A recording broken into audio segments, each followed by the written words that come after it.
Ako ste deo moje stranice, najnovija IT vesti na Fejsu, mogli ste da vidite jednu vrlo zanimljivu vest, koju sam tamo naravno objavio, ali ako niste, sada vam kažem da je po prvi put u Srbiji će da bude Sony Xperia Z telefon. Ovaj telefon predstavljen na YouTube-u, na videu na našem jeziku. Ovo će da bude jedan kratak video čisto da vam pokažem šta sve postoji u kutiji, da vam sa strane nešto malo pokažem ovaj telefon, ali uglavnom pun video test ćete dobiti za par dana kad malo ja više isprobam ovaj telefon. Znači, evo ga Sony Xperia Z, ekran veličine 5 inča, Full HD rezolucija, pozadi kamera 13 megapiksela, Blitz, plastična pozadina, NFC čip, tu, vidite ovu oznaku malu, to je znači da je tu NFC čip. Neka se on pali pa ćemo mi da vidimo što dobijete vi u kutiji. U kutiji zajedno sa ovim telefonom šta dobijete? Zidni punjač uz USB kabel, vidite.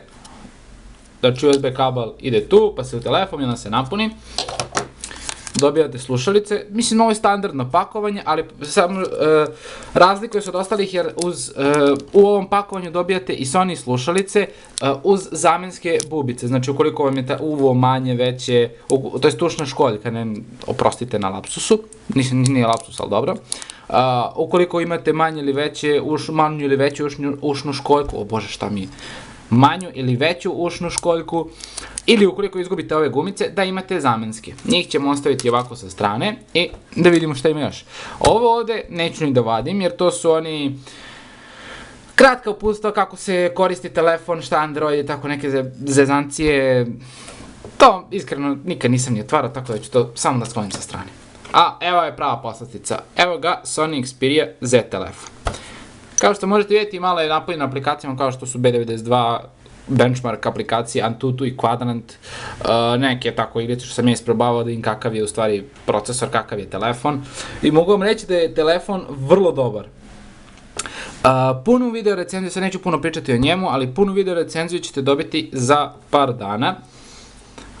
I da, samo još nešto moram spomenuti, jeste da je ovaj telefon otporan na vodu i na prašinu i da se svaka rupa, znači svaki otvor u koji se, znači, za otvor za microSIM, ne microSIM nego microSD karticu, USB za slušalice i za nano ili microSIM, ne znam tačno koje ide, to ću malo više, to ću vam reći na testu.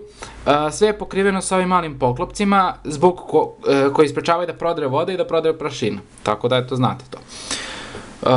To bi otprilike bilo to što se tiče ovog snimka, znači evo vidite kakav je telefon, veličina ekrana 5 inča i moram reći da mi je pravo zadovoljstvo da budem prvi koji će da predstavi ovaj telefon na našem jeziku na YouTube-u i da se zahvalim Fastbridge agenciji što su mi omogućili da iskoristim ovaj model. Naravno, on neće dugo biti kod mene, nažalost, možda još par dana, 5-6 dana, ali za to vreme ću se stvarno potruditi da ga maksimalno istestiram. I to je bilo to što se tiče za sada. Kasnije ćete moći pročitati moju punu recenziju, a na narednom videu, na narednom dužem videu gde budem malo više pričao o ovom telefonu, ćete moći vidjeti neke zanimljive aplikacije, kako se u stvari o interfejsu, reći ću nešto malo više o hardveru i to je bilo to što se tiče ovog snimka. Hvala vam na pažnji i nadam se da ćete ostati uz Tehnoloid sajt, kao i Tehnoloid YouTube kanal i bit će još poslastica. Neću ništa da vam otkrivam sada, nadam se da ćete biti uz kanal, ako budete bili, vidjet ćete. To je bilo za sada sve, a mi se vidimo u narednom snimku.